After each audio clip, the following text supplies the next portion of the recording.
Now, it's my great pleasure to introduce Helena D. Lewis, who I should say is a former student of Clement A. Price and really agreed to write and compose an original piece for this gathering. And I'm just going to give a shortened version. She has lots of letters behind her name. They include Doctor of Social Work, licensed clinical social worker, licensed clinical alcohol and drug counselor, and is a theatrical scholar practitioner who uses qualitative research and social work theories to illuminate the nuances of social justice issues that impact marginalized, incarcerated voices. And from my point of view, she's just a fantastic poet laureate of Newark. So, so Helena, thank you for doing this and being here. All eyes on America. All eyes on America. It's been 45 days. 45 days since 1/6, that date I would never forget. Like 9/11, it will be forever scarred on my psyche. I watched, but I did not want to believe the boiling over of white fragility, the culmination of power unchecked in all its entitlement. I was wearing blue jeans, a gray hoodie, black sneakers. I bust out of my office door and screamed, "The Capitol is under attack." I did the same on 9/11, except I was wearing a different outfit. And instead of Capitol, I said New York. I could not understand what I was watching. Like then, I couldn't stop watching. Like then, I couldn't stop watching in horror. The attack on democracy, on hope, on change, on justice, on facts, on science.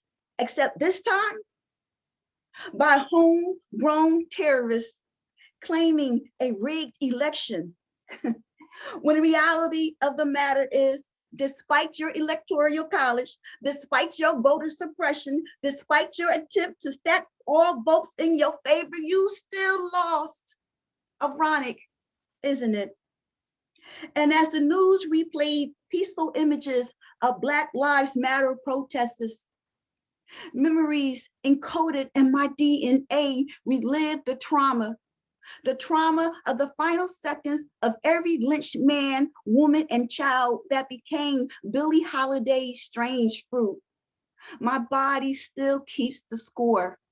And I wonder if those patriotic nationalists using Confederate and American flags to beat Capitol officers were equally enraged by George Floyd, Breonna Taylor, Sandra Bland, Khalif Browder, and Trayvon Martin, who would have turned 26 this year if he was not stalked, hunted, and murdered.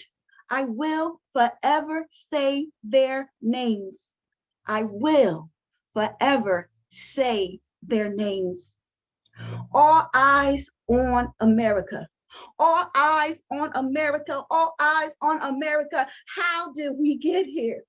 I still can't find the words. They are lost somewhere just above my head without the elegance of James Baldwin, existing in the spaces of insurrection and racial polarization that did not start with the one who became 45. It's bigger than him. All eyes on America. All eyes on America. All eyes on America. How did we get here? This normalization of hate, this fine line between right for some and wrong for most, this caste system of racial hierarchy, the have-nots versus the have more than necessary, and politics for the benefits of an assumed superiority. This fragile democracy and all of its imperfect glory that is not always by the people, for the people. With its allegiance to half-truths and omissions and selected amnesia. All eyes on America, all eyes on America, all eyes on America. How did we get here? This push and pull, this push and pull between progressive social movement and backlash of right-wing agendas. This remembering of history in the eyes of the victor turned victim, whose 13 states Citizenship has morphed into a reality show called Make America Great Again. I'm sorry, I cannot say amen to that. I cannot say amen to that. To Jim Crow, to water hoses and German shepherds, to slave states, to slave codes, to poll taxes, to church bombings and little girls dying, to Tulsa, Oklahoma, 1921, to being 3/5 of a person, to forced labor, to 1985 and the move bombing, to more bones at the bottom of the Atlantic. I can't say amen to that. All eyes on America. All eyes on America. All eyes on America. How did we get here? Is the answer in the unmarked, forgotten graves of slaves and indentured servants? Is it in the reason why Flint still does not have clean drinking water? The victims of the Triangle Shirtwaist Factory are the radium girls of Orange, New Jersey. Is it in Barry Goldwater's Southern strategy, the political alignment of conservatives, the unsolved murder of Marsha P. Johnson and every trans and cisgendered woman? I wish I could pay it no mind, but I need to know, is it in the unedited version of D.W. Griffith's A Birth of a Nation? Is it in Manifest Destiny, provisional whiteness, co-signed with the blood of indigenous people who did not get the memo that they have been discovered because they were not male and white and immigrants in the land of their ancestors?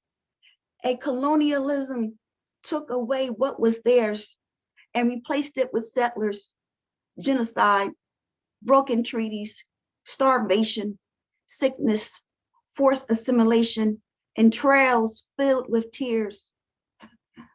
All eyes on America.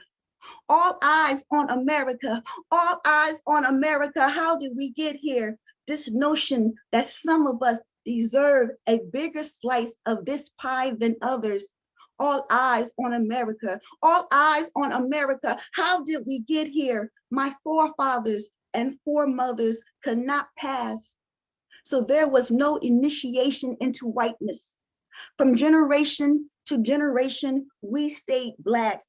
From the soles of our feet to the palms of our hands that give shapes to fists on posters, knowing as one, we cannot afford to be burdened with the revisiting of history and all of its shameful moments.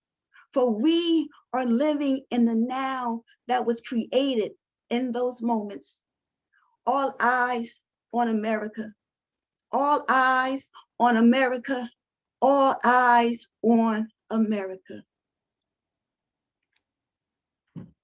This next piece is a monologue I wrote for my father. I was so moved after listening to the presentation of our presenters, and so much came up inside of me. It just kind of like poured out as a homage to him. My father, Leroy Lewis Sr., born in 1929, maybe 1927. We are unsure because there is no record of his birth. And according to him, now you know, colored folks ain't had no hospitals or doctors when I was born. A proud man, born in the South, who left home at 16 to find work, who did not get past the 3rd grade.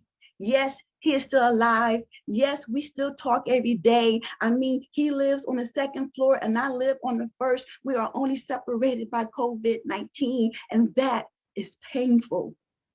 He is a walking, talking encyclopedia of diversity and oppression, who first cast his vote for an election in 2008. And when I asked him why he never voted before, he looked at me like I was crazy and said, "Color folks ain't vote when I was coming up. You can get killed for that." The things we take for granted. He talks very little of his experiences as a Black person growing up in the South, But I imagine from his stories of the Klan marching proudly in front of his home, it could not have been easy, just difficult. Difficult, like making the decision to come north and leave my mother behind with his wife with 5 children to find work, thus becoming part of the second great migration of Black folks from the South to the North. So he came, like others, in search of a better life to pass down to his kids and an unborn me, so we wouldn't have to pick cotton and work in the field like he did. And I can only imagine what he felt like as a man when my mother wrote in her diary in 1954 that she had been sick and couldn't get out of bed because my father couldn't afford the $3 he needed to buy medicine. He showed me through resiliency of hope how to survive in this skin, and has given me and told me so much more than I can ever give him. He told me my job is to go to school to consume knowledge like it was going out of style, because Daddy said, once you learn it, can't nobody take it from you. It's up here forever.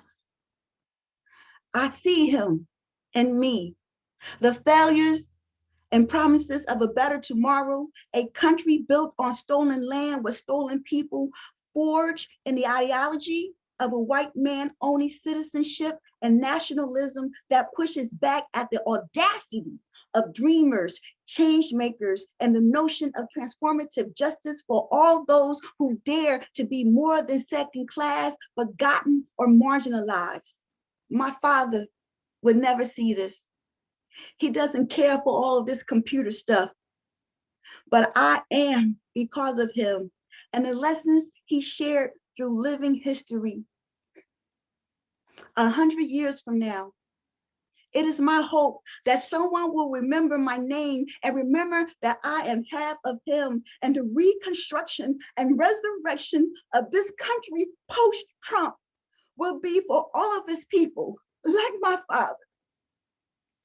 Alicia Garza said, history is an important teacher, and hashtags don't start movements. People do. My father made me a movement, gave me what he couldn't afford, and replaced it with a pride of who I am, how far we have come, and how far we still have to go for equality and justice for all. Hashtag Daddy's Girl. Thank you. My name is Helena D. Lewis.